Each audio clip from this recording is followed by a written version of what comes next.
এবং বিএনপিকে এইটা মনে করে বিএনপি যদি এত বেশিবার জামায়াতের সমালোচনা না করে তাহলে বিএনপি আসলে জামায়াতে বিলীন হয়ে যেতে পারে।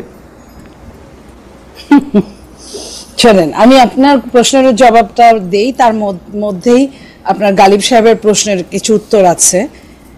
বিএনপির পজিশনে আছেন উনি, লাস্টলে ফজলুর রহমান সাহেবকে বললেন পজিশনে না থাকলে তারা কিছুই বলতো না। আমি যদি বলি বিএনপির পজিশনে থাকার জন্য বিএনপিকে যদি তারা বলে যে চাপ প্রয়োগ করে বা বলে যে আপনার লোক এইটা করছে কেন ওটা করছে কেন, জামাত 5ই আগস্টের পরে জামাতের আমির সরাসরি যখন বলছেন যে একটা জালিমকে পাঠিয়ে দিয়ে সরিয়ে দিয়ে আরেকটা জালিমকে আনার জন্য কি আমরা এই করেছি, আরেকটা জালিম বলতে কাদেরকে বুঝিয়েছেন এটা কিন্তু বলার অপেক্ষা রাখে না। এই এই এই এই কথাটার মধ্যে কিন্তু খালেদ ভাই আপনার প্রশ্নের উত্তর আপনি পেয়ে গেছেন। তো যখন একজন খোদ প্রধান, জামাতের প্রধান যখন এই কথা বলে, ফজলুর রহমান তো প্রধান না, ফজলুর রহমান যে পোস্টে আছেন সেটা চাইলে আপনি খালেদ মহিউদ্দিন আপনিও এই পোস্টটা পেতে পারেন, গালিব জামাত করুক যেটাই করুক সেও পেতে পারে, কারণ উনি দেশনেত্রী বেগম বিএনপিতে দেশনেত্রী বেগম খালেদা জিয়ার উপদেষ্টা। উপদেশ যে কেউ যে কোনো দল থেকেই করতে পারেন। উপদেষ্টা নিয়োগটা সম্পূর্ণ 100% দলীয় পদ না ওটা। হ্যাঁ, তো সেই জায়গায় ফজলুর রহমান সাহেব যদি এখানে আমাদের যদি দায়বদ্ধতায় যদি জড়িয়ে যায় তাহলে জামাতের আমির উনি কেন জড়াবে না? উনি যে এই কথাটা বলেছেন, কই বিএনপি তো সেটা নিয়ে কোনো কথা বলে না। এই যে আমি আপনাকে বললাম বিএনপি একটা উদারনৈতিক দল, এই জন্য বিএনপি অনেক কিছুই আমার এখানে দুইটা প্রশ্ন। আপনি ডক্টর শফিকুর রহমানের কথা বলেছেন যে একজন জালিমের পরিবর্তে আরেকজন জালিম চলে আসবে, এইটার ক্ষেত্রে বিএনপি এটা নিজের গায়ে নিতেছে কেন? বিএনপি নিজেকে জালিম কেন ভাবতেছে, এটা একটা কথা। আর দ্বিতীয় কথা হচ্ছে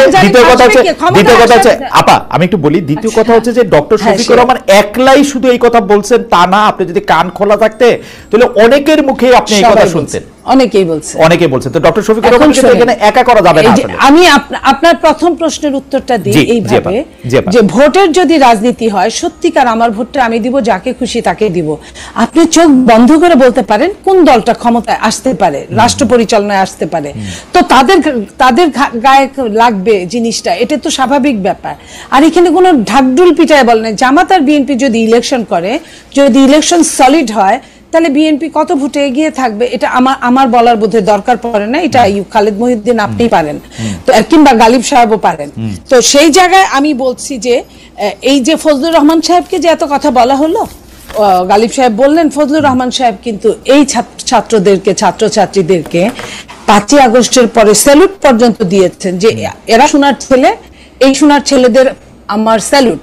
তো এই যে স্যালুটটা দিয়েছেন কেন? যখন তারা দল গঠন করলো এবং মানুষকে মানুষ হিসেবে গ্রাহ্য করা বন্ধ করে দিল, তখন থেকে এবং যেভাবে আওয়ামী লীগ নিষিদ্ধ হোক আমার কোনো দুঃখ নাই, বাট আওয়ামী লীগকে অন্যায়ভাবে যেইখানে 144 ধারা জারি আপনার যমুনার সামনে, সেই যমুনায় তারা ঠান্ডা পানির মহড়া দিয়ে তারা ওইখানে মঞ্চ তৈরি করে 2 দিন বসে থেকে, যেটা কিনা আপনার প্রধান উপদেষ্টা বললেন যে এটা কোনো লয়ে নাই, এটা হয় না, আওয়ামী লীগকে নিষিদ্ধ করা যায় না। তার 2 দিন পরে উনি নিজে মুখে নিষিদ্ধ করলেন, আবার বিদেশ গিয়ে বললেন এটা নিষিদ্ধ না, এটা স্থগিত করলেন। কিন্তু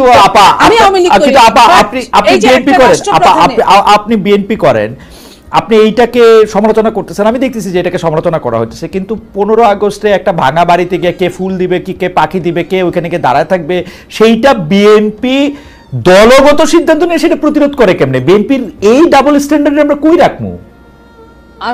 আমি বিএনপি শোনেন, আমি বিএনপি করি কিন্তু আমার বিবেককে বিসর্জন দিয়ে না। আমি আমার বিবেক যে কথাটা বলার জন্য আমাকে উদ্বুদ্ধ করেছে আমি সেই কথাটা আপনার সাথে বলছি। আর আপনি যেটা বলছেন বিএনপি উদ্বুদ্ধ করেছে ওইখানে গিয়ে মিছিল করার জন্য, আমার মনে হয় এটা আমি শুনি নাই। বিএনপি হয়তো কেউ অতি উৎসাহী কিছু মানুষ থাকতেই পারে, সব জায়গায় থাকে, আর বড় দল হলে বড়ভাবে উৎসাহী থাকে, সেই অতি উৎসাহী কিছু মানুষ গিয়ে এই কাজটা করেছে, আপনি এটা ড্যাম শিওর লিখে রাখেন, ধরেন। ঠিক আছে। আর এই যে সামাজিক ফেনোমেনার কথা বললেন উনি, যে আওয়ামী লীগ থেকে দেখাও ভুল, জামাত থেকে দেখাও ভুল। আমি যদি বলি যে আওয়ামী লীগ, এটা আমি তার সাথে একমত যে আওয়ামী লীগ যেভাবে স্বাধীনতাকে অপমান করেছে, আপনার মুক্তিযুদ্ধকে চেতনা বিক্রয় করে অপমান করেছে, ঠিক একইভাবে জামাত তো তার ধারণ করে নাই। যদি ধারণ করত তাহলে জাতীয় সঙ্গীতটাকে বিসর্জন দেওয়ার জন্য কথা না, কিন্তু এখানে ডক্টর গালিব একটা কথা বলতেছেন মনিয়াপা, আমার প্রশ্নে কিন্তু আমি আবার ফিরে আসবো, কিন্তু ডক্টর গালিব কিন্তু বলতেছে যে জামাতের কোনো পদধারী অর্থাৎ মানে যিনি জামাতের নেতৃত্ব দিচ্ছেন অথবা সেক্রেটারি জেনারেল মানে ডক্টর শফিকুর রহমান অথবা মিয়া গোলাম পারোয়ার অথবা নায়েবে আমির আব্দুল্লাহ তাহের অথবা অন্য যারা শুরার সদস্য আছেন তাদের মধ্যেও কেউ কি এইগুলি কথা বলছেন? আপনি তো এরকম তো আমিও তো আপনাকে বলতে পারি, তাইলে আমিও বলতে পারি যে 32 নম্বরে গিয়েছিল বিএনপির ওরকম বড় কেউ গিয়েছিল না, তাদের কোনো কথা এরকম বলতে পারেন তো সেটা বলেও ফেলছেন, বলছেন তো হ্যাঁ বলেছি। তো এটা যদি আমার দায়িত্বশীলতার জায়গায় হয় আমি অবশ্যই এটা বলবো। আর দ্বিতীয় কথা হলো মুক্তিযুদ্ধ আর 24 আমি অবশ্যই একসাথে তুলনা করতেই পারি না। মুক্তিযুদ্ধ হচ্ছে আমার সভরেন্টি, আমার সার্বভৌমত্ব, আর 24 হচ্ছে একটা ফ্যাসিস্টের পতন। একটা ফ্যাসিস্টের পতনের সঙ্গে একটা মুক্তিযুদ্ধ যেখানে আমি আপনি এবং গালিব সাহেব অকপটে বলতে পারি আমি বাংলাদেশী, ঠিক আছে আমি বাঙালি, না মনে সেই জায়গা ওই বক্তব্য পরিষ্কার, কিন্তু আপনারা জামাতের যেই জায়গা থেকে আসলে আপনারা কোশ্চেন করতেছেন সেই জায়গাটা আসলে জামায়াতের রাজনীতির ওই জায়গাটা বিএনপি তৈরি করে দিয়েছে, জায়গা দিয়েছে। আজকে বিএনপি জামায়াতের মধ্যে বিলীন হয়ে যাওয়ার সম্ভাবনায় জামাতের বিরোধিতা করছে, এই ছিল হচ্ছে আমার প্রশ্ন, এটাতে যদি একটু বলতেন। আপনি যে প্রশ্ন এটা করেছেন প্রথমে আমি বুঝেছি, বাট আমি উত্তর দেওয়ার প্রয়োজন বোধ করিনি এই কারণে বিএনপির একজন দুইজনকে কোথায় বিলীন হয়ে গেল তাতে বিএনপির কিচ্ছু আসে যায় না, অনেকটা সাগরের মধ্যে থেকে এক বালতি পানি ফেলে দিলে যা হয়। বিএনপি যে দলটা, বিএনপি আমি মনে করি আল্লাহ নিজে বিএনপিকে বাঁচান, এই কারণে আপনি দেখেন আওয়ামী লীগ কি কম টর্চার করেছিল বিএনপিকে, আপনার গুম খুন থেকে শুরু করে জেলখানায় শীর্ষ সন্ত্রাসীদেরকে ভিআইপি আদরে বের করে দিয়ে আপনার আমাদের ছেলে মেয়েদের রাজবন্দীদেরকে আপনার ডান্ডা বেরি পরিয়ে রেখেছিল, একজন না শত শত হাজার হাজার মানুষগুলোকে। তো সেইখানে সেই আওয়ামী লীগ বিএনপিকে বিলীন করতে পারে নাই। আর যেখানে আপনি মনে করেন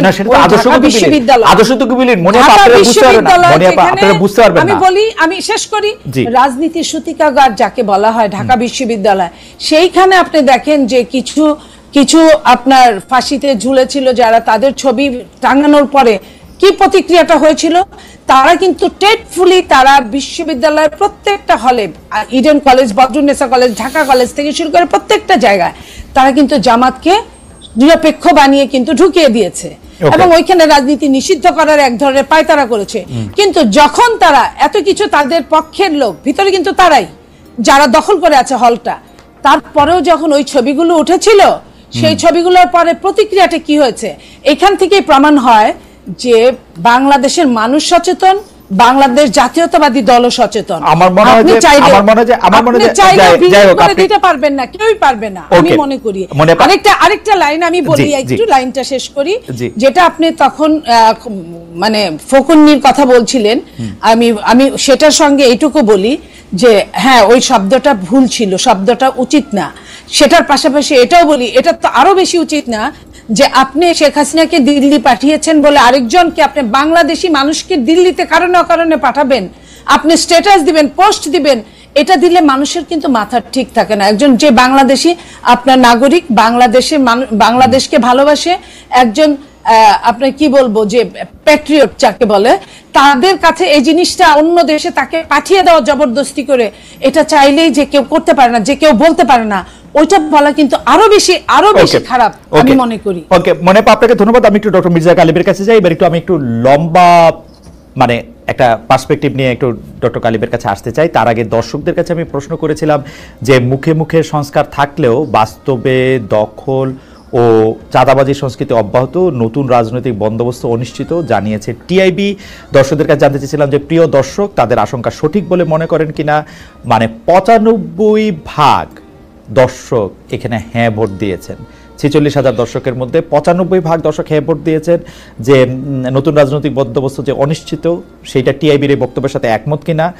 শতকরা 95% দর্শক এটাতে একমত পোষণ করেছেন, শতকরা 5% দর্শক এটাতে একমত পোষণ করেন নাই।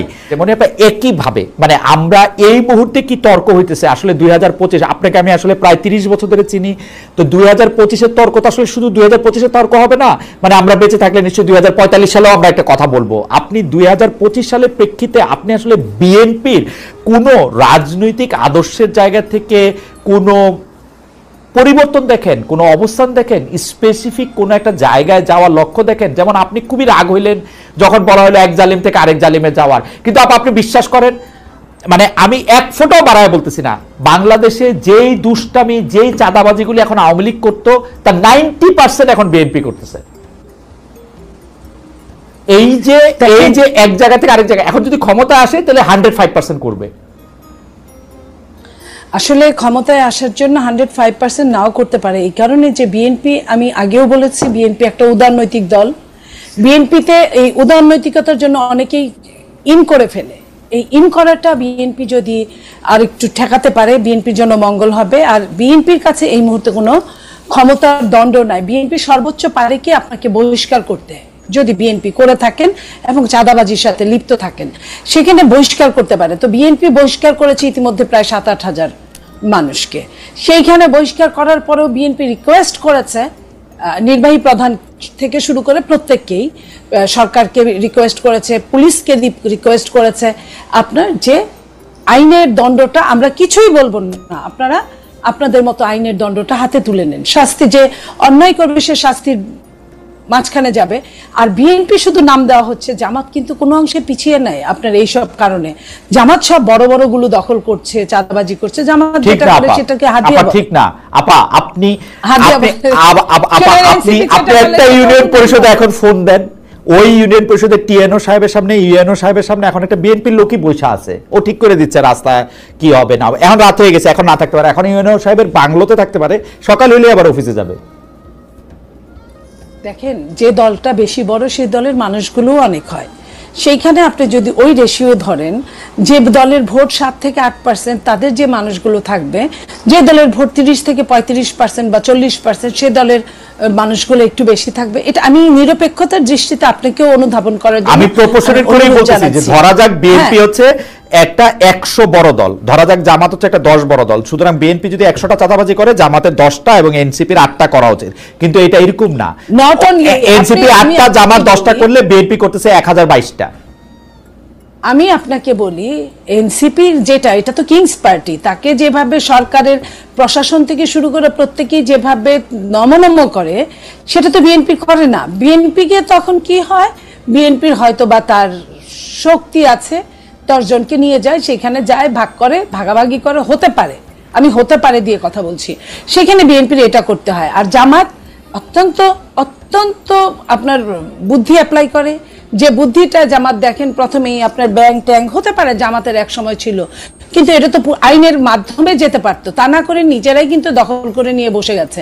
এবং ও জামাতও কিন্তু আপনার যদি আপনার ইউনিয়ন পর্যায়ে খুঁজলেন, আপনার জামাতও কিন্তু কোথাও কোথাও, আপনি এই যে ধরেন সিলেটের পাথরের, সাদা পাথরের কথাই বলি, আপনার ওইখানে কিন্তু সহযোগী যোদ্ধা হিসেবে ছিল, সহযোদ্ধা। আমি এইখানে, আমি তো বলছি, আপনি তো বলেন না, আমি মনে করালাম, ঠিক না? তো সেইখানে ওই জায়গাটায় তখন কিন্তু কোনো বাদ বিচার থাকে না। তো যেখানে যাদের ক্ষমতা যেখানে বেশি, সেইখানে তারা সেইখানে অ্যাপ্লাই করে। এইখানে যদি সরকার যদি আইনের অনুশাসনটা হাতে তুলে নিত, শাস্তির আওতায় যদি তাদের নিয়ে আসতো, তাহলে কিন্তু এই ধরনের কোনো প্রশ্নই আসতো না। আজকে দেখেন আপনার ডেভিল হান্ট নামে যে আমার সেনাবাহিনীর ভাইরা যে জিনিসটা সৃষ্টি করলো, আপনার ডেভিলদের নাতিপুতিদের অ্যারেস্ট করলো। কয়টা ডেভিল আপনার অ্যারেস্ট হয়েছে বলেন? কয়জন শুনি যে 17,000 16,000 নাকি লিস্ট হয়েছে, সেই লিস্টগুলো অ্যারেস্ট করতে বাধাটা কোথায়? বাধা বিএনপির বিএনপি বড় দল, বিএনপি লিস্ট দিয়ে রাখছে, খালেদকে গ্রেফতার করতে পারবেন না, আমি যত বড় ডেভিল। আমি সেনাবাহিনীর সাথে কিন্তু বিএনপি যায় পারবে না, হয়তো পুলিশের এই মুহূর্তে ট্রমাটাইজ পুলিশের সাথে। সেনাবাহিনী তো আপনার ডেভিল হান্ট কি বের করেছে? সেনাবাহিনী বের করেছে।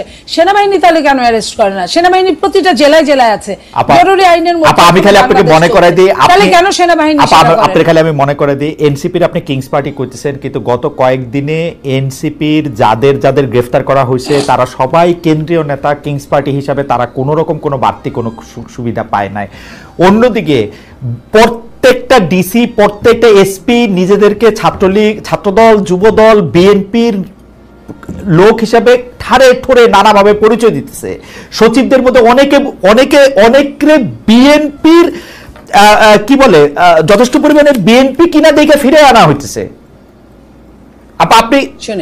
আপনি এগুলি, আপনার ইতিহাস কি বলে যে আগুন খাবে সে আংরা ফেলবে, হ্যাঁ, না? right.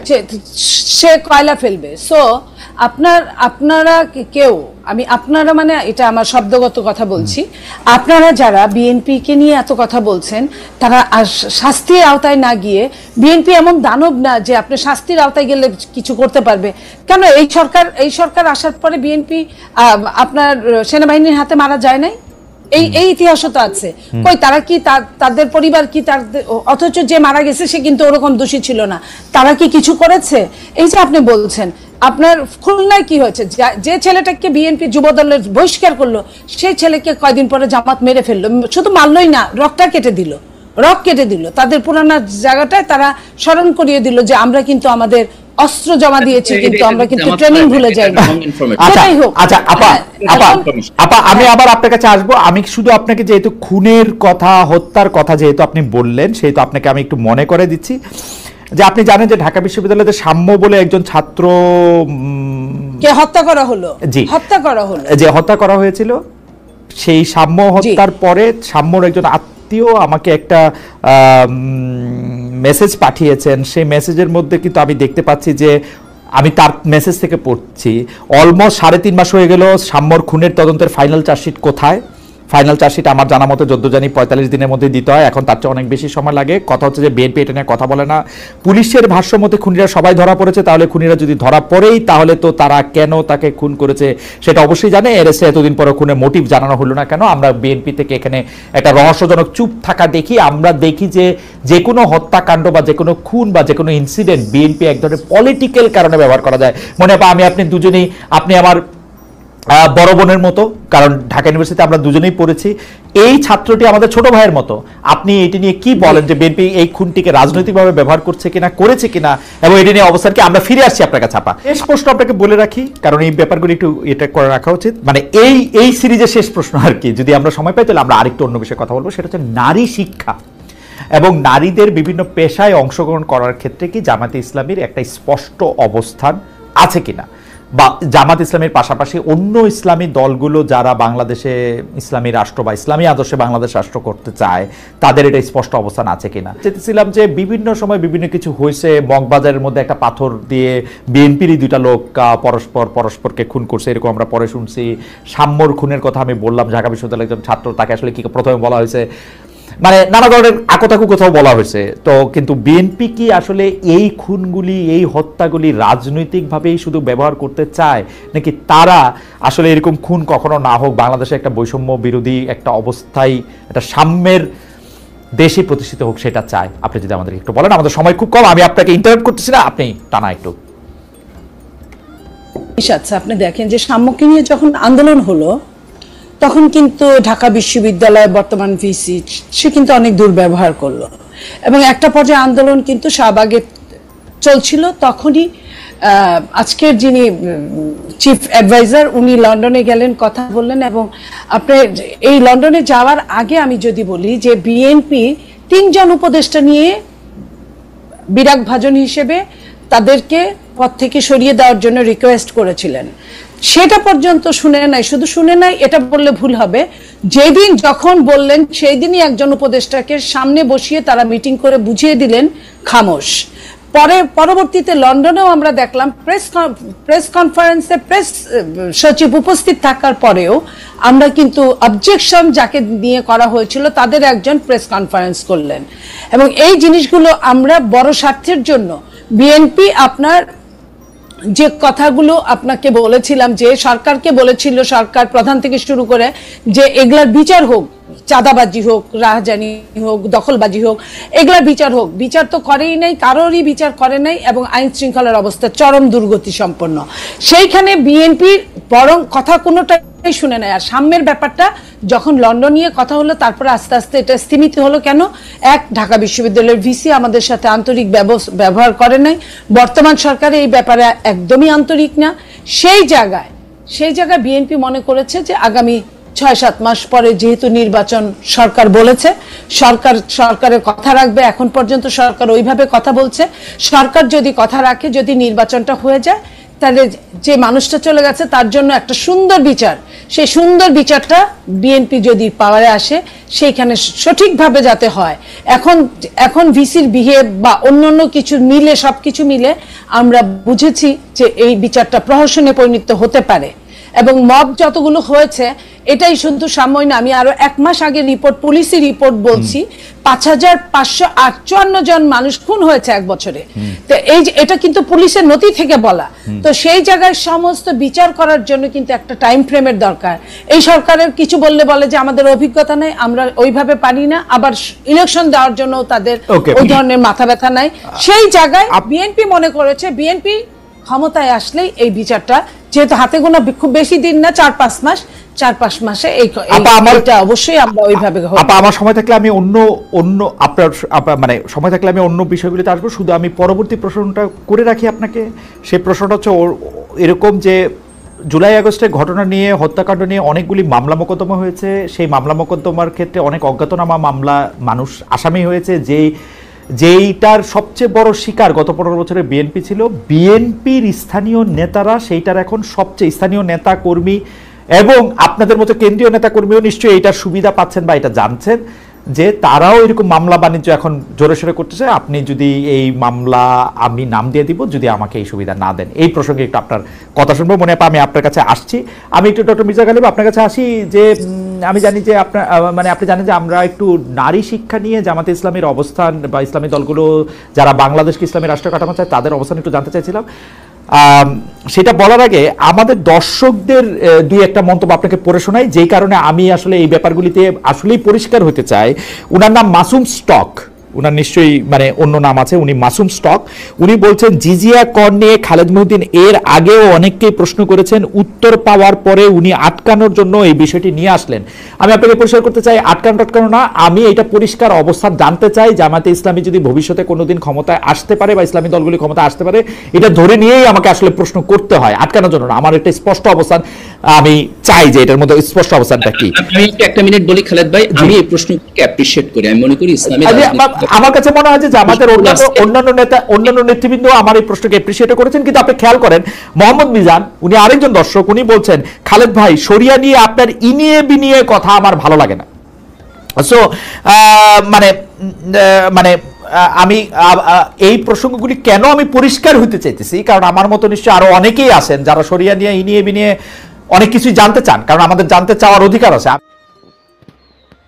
প্রিয় দর্শক আসসালামু আলাইকুম। এই শেষ পর্যন্ত আপনি ভিডিওটি দেখছেন, সেই জন্য আপনাকে অনেক অনেক ধন্যবাদ। বাংলাদেশের রাজনীতি নিয়ে অনেক চিন্তা করেন, অনেক ভাবেন, বাংলাদেশের রাজনীতিতে ভালো কিছু আসুক সেই বিষয়টি আপনি অনেক ভাবেন, অনেক চিন্তা করেন এই বিষয়ের উপর। বাংলাদেশটাকে নিশ্চয়ই ভালোবাসেন, যেই কারণে এই ভিডিওটি শেষ পর্যন্ত দেখছেন। প্রিয় দর্শক, জামাত সম্পর্কে মানুষের নানান ধরনের ধারণা আছে। জামাতের বিষয়ে মানুষের নানানভাবে টেনশন মাথার ভিতর কাজ করে যে আসলে জামাত কতটা দল হিসেবে কতটা ভালো কিংবা কতটা খারাপ। আবার একদল আলেমরা তো অলরেডি বলা বলি শুরু করছে যে জামাতের যেই প্রতিষ্ঠাতা উনি নবী বিদ্বেষী ছিলেন। এখন কথা হচ্ছে জামাত একটা ইসলামী দল, সেখানে যদি জামাতের প্রতিষ্ঠাতা সেই যদি নবী বিদ্বেষী হয়, মানে নবীকে উনি মানতেন না, এরকম কথাই কিন্তু কিছু সংখ্যক আলেমরা বলতেছে। এখন এই যে বিবাদগুলো, এই যে দ্বন্দ্বগুলো, এইগুলো কিন্তু অন্য একজন আলেমই মানুষের ভিতর ঢুকিয়ে দিচ্ছে। মানে একজন আলেম না, মানে এরা পুরো জামাত মিলিয়ে ধরলাম একজন আলেম, আর সব যারা জামাতের বিরোধিতা করতেছে তাদের সবাইকে মিলিয়ে ধরলাম একজন। তাহলে কি হলো যে একজন আলেমের ক্ষতি অন্য একজন আলেমই করতেছে। একসময় আমরা দেখছি যে চরমোনাই জামাতের কঠোরভাবে তুমুলভাবে বিরোধিতা করতেছিল। এখন দেখেন ক্ষমতায় যাওয়ার জন্য মানুষ কতটা নিচে নামতে পারে। সেখানে অনেকে বলতেছে যে চরমোনাই কিংবা জামাত ইসলাম বা অন্যান্য যারা দল আছে,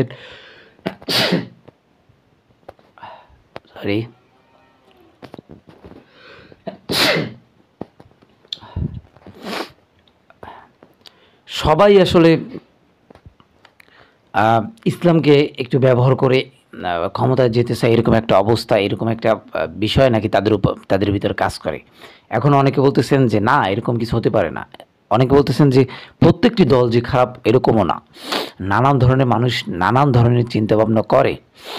তখন যখন তাদের ব্রেনের সাথে কিংবা তাদের চিন্তাভাবনার সাথে যখন এই জিনিসটা মিল না খায় যে জামাত ইসলাম সর্বদিক থেকে ভালো, আসলে দেখেন যারা মুসলিম, যারা প্রকৃতভাবে আল্লাহকে ভালোবাসে, তারাও মনে মনে হইলেও কিন্তু চায় যে আমার এই ভোটটি একটি ইসলামিক দলে দিব এবং আমার কারণে যেন ইসলাম ক্ষমতায় আসতে পারে, তাহলে হয়তো আমরা পরকালে মাপ পেলেও পেতে পারি।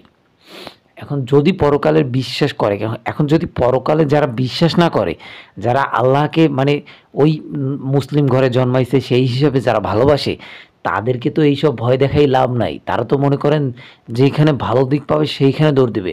যদি আওয়ামী লীগের ভিতর ফ্যাসিলিটি ভালো পায় তাহলে আওয়ামী লীগের ভিতর দৌড় দেবে, যদি বিএনপির ভিতর ফ্যাসিলিটি ভালো পায় তাহলে বিএনপির দিকে দৌড় দেবে।